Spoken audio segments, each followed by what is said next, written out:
মুমিন কখনো হেরে যায় না, মুমিনের হারাবার কিছু নাই। মুমিনের জীবনে যদি আনন্দ আসে, মুমিন শুকরিয়া করে, শুকরিয়া করলে সওয়াব আছে না নাই?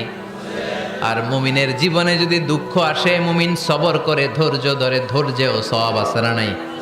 তাহলে আমাদের সব দিক দিয়েই তো লাভ।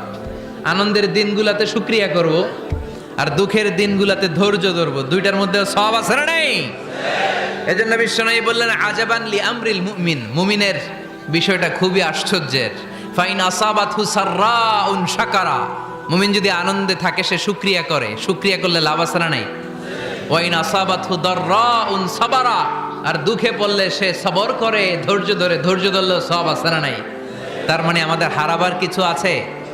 মাঝে মাঝে আল্লাহ আমাদেরকে দুঃখ কষ্ট দিয়ে পরীক্ষা করতে চান, এগুলো আমাদের জন্য খারাপ নয়। এই দুঃখ কষ্ট বিপদ আমাদের কোমরকে সোজা করে, আমাদের পায়ের